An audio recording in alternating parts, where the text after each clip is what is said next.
खुलुमबाय रायजोफोर दिनै फुंबिलिनि खौरांफोरा जाबाय। गिबि खौराङाव दङ जोंनि गेदेमा बयनिबो आंगो रन्जन दैमारिया 30 साननि थाखाय पेरलाव उदां जानानै फैनायनि उनाव थामहिनबा बिथाङा 30 साननि थाखाय पेरलाव बेल लानानै जोबथेसालिनिफ्राय न'आव फैनाय लोगो लोगो रन्जन दैमारि बिथांखौ आथिखालाव एबा दासान्दि उन्दै उन्दै गथ'फोरजों लोगोसे सम बारहोनायखौ नुनो मोन्दों, जेराव गांसे सावगारि सेबखांनानै समाजारि बिजोङाव गोसारनायखौ नुनो मोन्दों, जेराव गेदेमा रन्जन दैमारिया दासान्दि न'आवनो गावनि नखरजों लोगोसे गोजोनै थानो खाबु मोन्दों।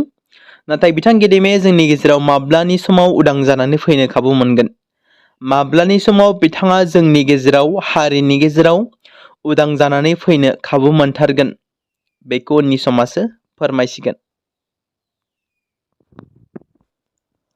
चिरांनि सिडली रेभिनिउ सार्कोल सिंनि बासुगाव ओनसोलनि सरायकन्सरानि खान्थि बेरेखायै ट्राइबेल नङै सन्देह गोनां नोगोरारिफोरा हा दखल खालामनायफोरखौ एभेक्सन खालामनांगौनि एबा होखारनांगौनि दाबिजों मैया चिरां जिल्लानि डिसिनि आखायाव जनजाति सुरक्षा मन्च आतसु आरो माखासे सांग्रां लाइमोनफ्रा जयै गोसोखां बिलाइ गथायदों।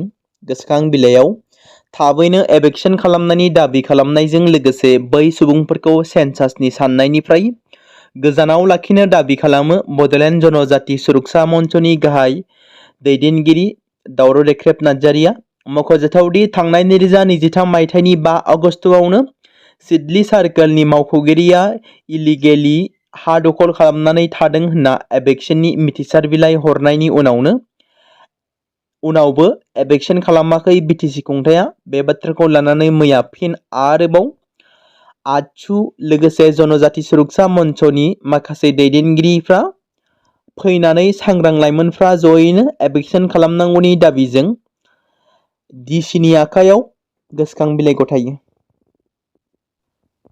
आथिखालाव गोबां बर' बिजों फरायसालियाव फोरोंगिरिनि आंखालफोरखौ नुनो मोनबाय थादों।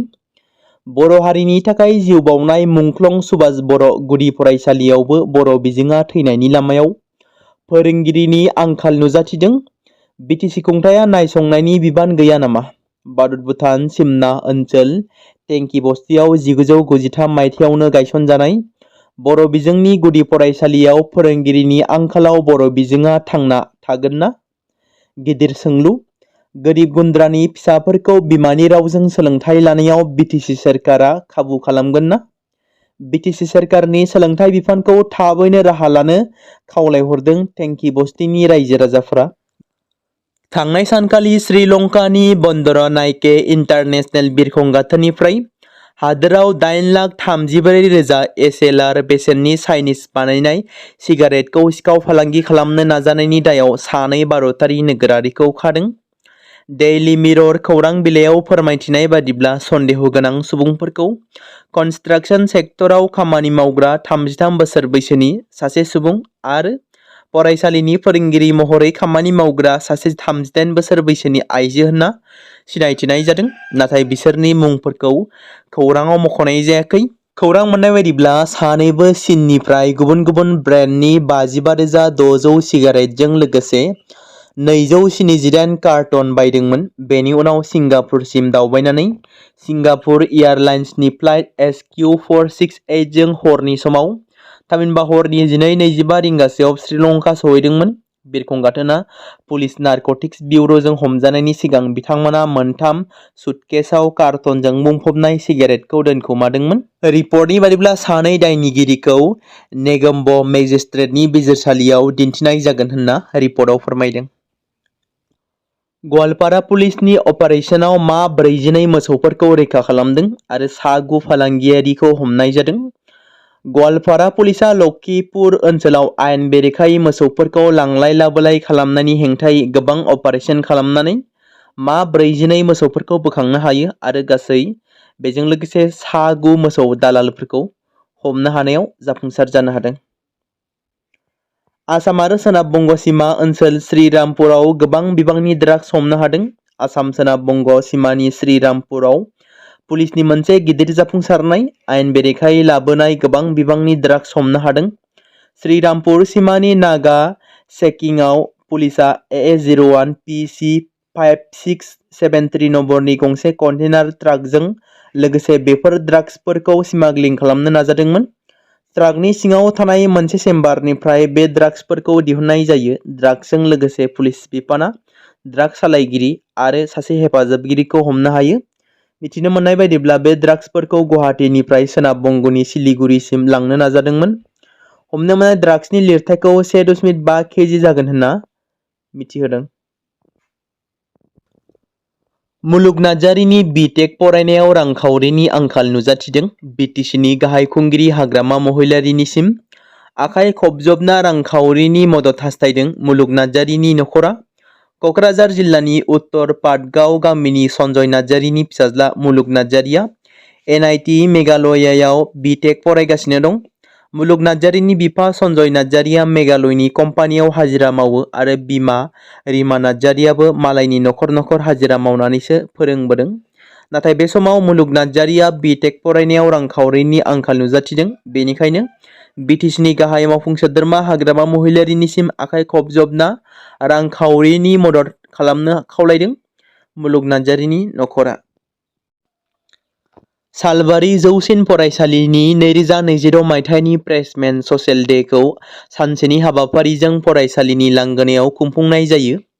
बे हाबाफारियाव थांखिजानाय बुंथिगिरि महरै बाहागो लायो दुलाराय बर' फरायसा आफादनि मानगोनां लोगो आफादगिरि उमेश दैमारि बिथाङा।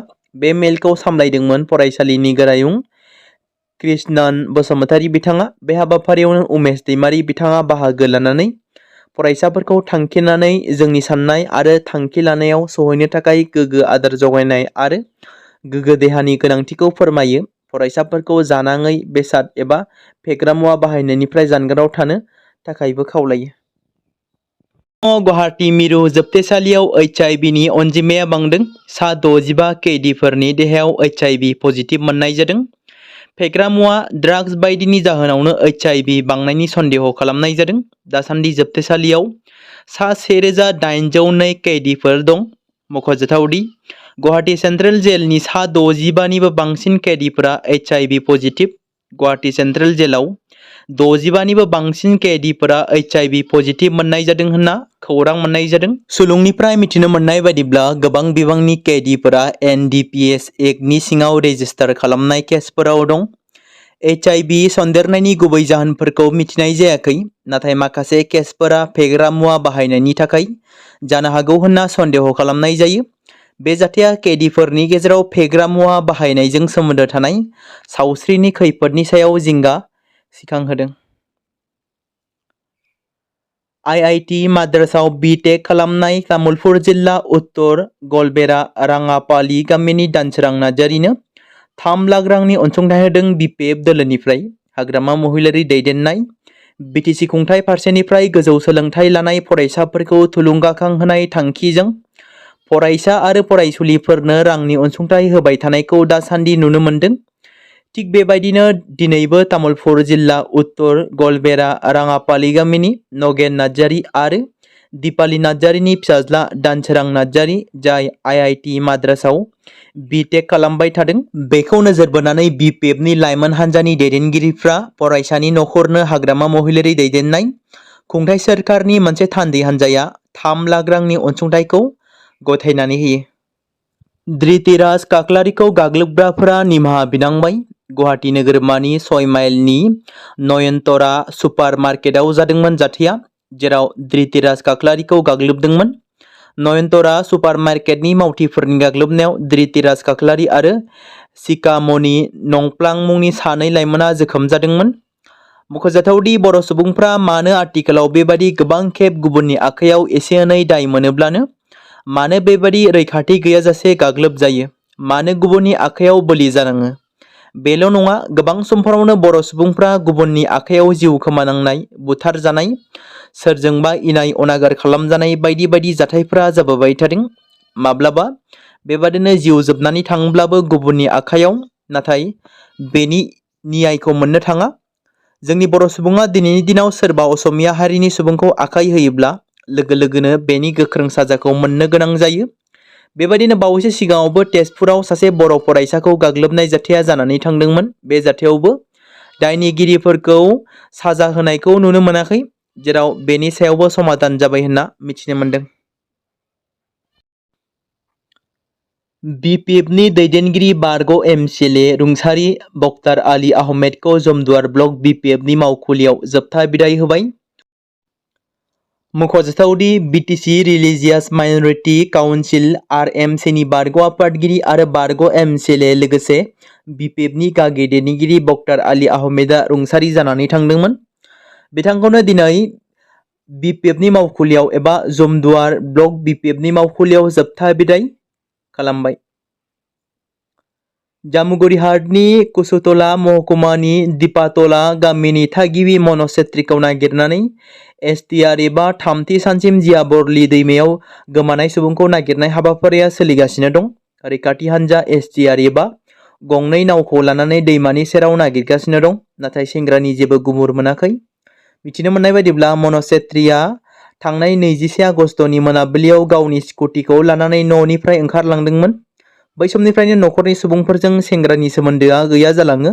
22 आगस्तनि सानजौफु समाव जामुगुरि हाटनि चौकीघाटआव जिया बरलि दैमानि साखाथियाव थानाय बान्दोनिफ्राय सेंग्राजों सालायजानाय गंसे स्कुटिजों लोगोसे गोदोनानि जिनज्रिजों लोगोसे गंसे वालेट बोखांनो हादोंमोन। बेखौ नोजोर बोनानै दैमायाव गोलैलांदों होननानै सन्देह खालामनानै STRFनि हान्जाया जाथाय जायगायाव नागिरहैयो। नाथाय स्कुटि आरो गावारि बेसादफोर मोननायनि उनाव नखरनि सुबुंफोर आरो जायगानि सुबुंफोरा मनज छेत्रीखौ दैमायाव बाज्रुमदों होनना सन्देह खालामदोंमोन।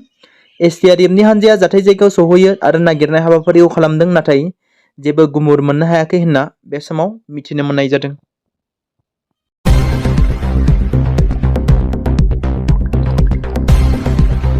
बे समाव मोनसे गोजोनथाव खौरां बाक्सा जिल्लानि बरमायाव थानाय रुरेल एकाडेमिया लानानै फैदों नोंथांमोननि थाखाय मोनसे गोजोनथाव खौरां। थांनाय SSLC आरो हायार सेकेन्डारिनि आनजादाव जाय फरायसा आरो फरायसुलिफोरा उथ्रिसारनो हायाखैमोन एबा फेल जादोंमोन, बेनि थाखाय रि-एग्जाम होफिननो गोसो गुदुं फरायसाफोरा थाबैनो बरमा सेकेन्ड गेटआव थानाय रुरेल एकाडेमियाव मुं थिसनफैनानै मेट्रिक आरो HS आनजादखौ होफिननो हागोन। बेनि अनगायैबो जाय फरायसाफोरा थांनाय मेट्रिक आरो HS आनजादाव नांगौ बादि जौखोन्दो एबा मार्कस लानानै उथ्रिसारनो हायाखैमोन, बिथांमोनाबो बे रुरेल एकाडेमियाव एडमिशन खालामफैनानै मार्कस इमप्रुभमेन्ट खालामनो हागोन। स्ट्रिम हिसाबै आर्टस, साइन्स आरो कमार्सनि गासैबो फरायसाफोरा रुरेल एकाडेमियाव एडमिशन खालामनो हागोन। बेनि थाखाय थाबैनो 8761903455 नङाब्ला 87203585 जानबुं नम्बराव जगाजग खालामहरनो हागोन।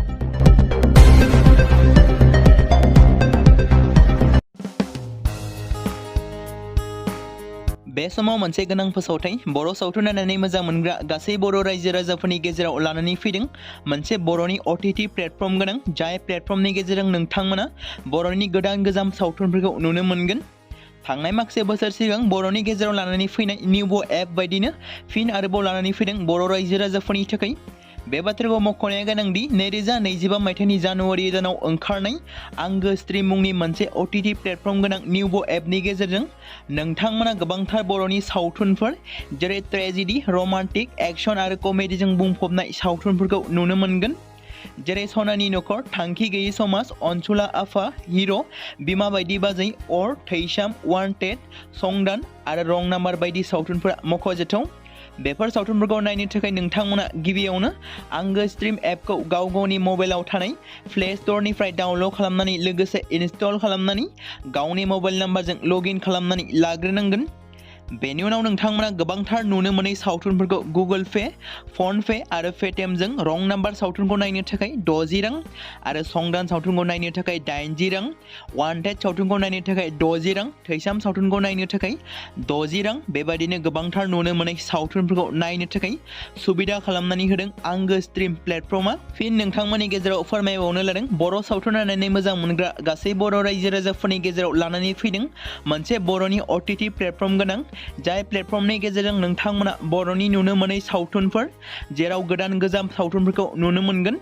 बे बाथ्राखौ मख'नाया गोनांदि 2025 मायथाइनि जानुवारि दानाव दिहुनजानाय आंगो स्ट्रिम मुंनि मोनसे OTT प्लेटफर्म गोनां एपनि गेजेरजों नोंथांमोना गोबांथार बर'नि ट्रेजेडि, रमान्टिक, एक्शन आरो कमेडिजों बुंफबनाय सावथुनफोरखौ नुनो मोनगोन। जेरै रं नाम्बार संदान वान्टेड थैसाम अर बिमा बायदि बाजै हिर' अनसुलाफा थांखि गैयि समाज सनानि नखर बायदि बायदि सावथुनफ्रा मख'जाथाव। बेफोर सावथुनफोरखौ नायनो थाखाय नोंथांमोना गिबियावनो आंगो स्ट्रिम एपखौ गाव गावनि मबाइलाव थाखानाय प्ले स्ट'रनिफ्राय इनस्टल खालामनानै गावनि मबाइल नाम्बारजों लगइन खालामखांनायनि उनाव नोंथांमोना गोबांथार नुनो मोनै सावथुनफोरखौ गुगोल पे, फन पे आरो पेटिएमजों रं नाम्बार सावथुनखौ नायनो थाखाय 60 रां, संदान सावथुनखौ नायनो थाखाय 80 रां, वान्टेड सावथुनखौ नायनो थाखाय 60 रां, थैसाम सावथुनखौ नायनो थाखाय 60 रां, बेफोरबायदिनो अर सावथुनखौ नायनो थाखाय 60 रां पे खालामनांगोन। बेबायदिनो गोबांथार नुनो मोनै बर' सावथुनफोरखौ नायनो थाखाय सुबिदा खालामनानै होदों आंगो स्ट्रिम प्लेटफर्मा। बे समाव मोनसे गोनां फोसावथाय बर' सावथुन नायनानै मोजां मोनग्रा गासै बर' रायजो राजाफोरनि गेजेराव लानानै फैदों मोनसे बर'नि OTT प्लेटफर्म गोनां, जाय प्लेटफर्मनि गेजेरजों नोंथांमोना बर'नि गोदान गोजाम सावथुनफोरखौ नुनो मोनगोन। थांनाय माखासे बोसोर सिगां बर'नि गेजेराव लानानै फैनाय निउबो एप बायदिनो फिन आरोबाव लानानै फैदों बर' रायजो राजाफोरनि थाखाय। बे बाथ्राखौ मख'नाया गोनांदि 2025 मायथाइनि जानुवारि दानाव ओंखारनाय आंगो स्ट्रिम मुंनि मोनसे OTT प्लेटफर्म गोनां निउबो एपनि गेजेरजों नोंथांमोना गोबांथार बर'नि सावथुनफोर जेरै ट्रेजेडि, रमान्टिक, एक्शन आरो कमेडिजों बुंफबनाय सावथुनफोरखौ नुनो मोनगोन। जेरै सनानि नखर, थांखि गैयि समाज, अनसुला आफा, हिर', बिमा बायदि बाजै, अर, थैसाम, वान्टेड, संदान आरो रं नाम्बार बायदि सावथुनफोरा मख'जाथाव। बेफोर सावथुनफोरखौ नायनो थाखाय नोंथांमोना गिबियावनो आंगो स्ट्रिम एपखौ गाव गावनि मबाइलाव थानाय प्ले स्ट'रनिफ्राय डाउनल'ड खालामनानै लोगोसे इनस्टल खालामनानै गावनि मबाइल नाम्बारजों लगइन खालामनानै लाग्रोनांगोन। बेनि उनाव नोंथांमोना गोबांथार नुनो मोनै सावथुनफोरखौ गुगोल पे, फन पे आरो पेटिएमजों रं नाम्बार सावथुनखौ नायनो थाखाय 60 रां आरो संदान सावथुनखौ नायनो थाखाय 80 रां, वान्टेड सावथुनखौ नायनो थाखाय 60 रां, थैसाम सावथुनखौ नायनो थाखाय 60 रां, बेबायदिनो गोबांथार नुनो मोनै सावथुनफोरखौ नायनो थाखाय सुबिदा खालामनानै होदों आंगो स्ट्रिम प्लेटफर्मा। फिन नोंथांमोननि गेजेराव फोरमायबावनो लादों बर' सावथुन नायनानै मोजां मोनग्रा गासै बर' रायजो राजाफोरनि गेजेराव लानानै फैदों मोनसे बर'नि OTT प्लेटफर्म गोनां, जाय प्लेटफर्मनि गेजेरजों नोंथांमोना बर'नि नुनो मोनै सावथुनफोर जेराव गोदान गोजाम सावथुनफोरखौ नुनो मोनगोन। बे बाथ्राखौ मख'नाया गोनांदि 2025 मायथाइनि जानुवारि दानाव दिहुनजानाय आंगो स्ट्रिम मुंनि मोनसे OTT प्लेटफर्म गोनां एपनि गेजेरजों नोंथांमोना गोबांथार बर'नि ट्रेजेडि, रमान्टिक, एक्शन आरो कमेडिजों बुंफबनाय सावथुनफोरखौ नुनो मोनगोन। जेरै रं नाम्बार संदान वान्टेड थैसाम अर बिमा बायदि बाजै हिर' अनसुलाफा थांखि गैयि समाज सनानि नखर बायदि बायदि सावथुनफ्रा मख'जाथाव। बेफोर सावथुनफोरखौ नायनो थाखाय नोंथांमोना गिबियावनो आंगो स्ट्रिम एपखौ गाव गावनि मबाइलाव थाखानाय प्ले स्ट'रनिफ्राय इनस्टल खालामनानै गावनि मबाइल नाम्बारजों लगइन खालामखांनायनि उनाव नोंथांमोना गोबांथार नुनो मोनै सावथुनफोरखौ गुगोल पे, फन पे आरो पेटिएमजों रं नाम्बार सावथुनखौ नायनो थाखाय 60 रां, संदान सावथुनखौ नायनो थाखाय 80 रां, वान्टेड सावथुनखौ नायनो थाखाय 60 रां, थैसाम सावथुनखौ नायनो थाखाय 60 रां, बेफोरबायदिनो अर सावथुनखौ नायनो थाखाय 60 रां पे खालामनांगोन। बेबायदिनो गोबांथार नुनो मोनै बर' सावथुनफोरखौ नायनो थाखाय सुबिदा खालामनानै होदों आंगो स्ट्रिम प्लेटफर्मा।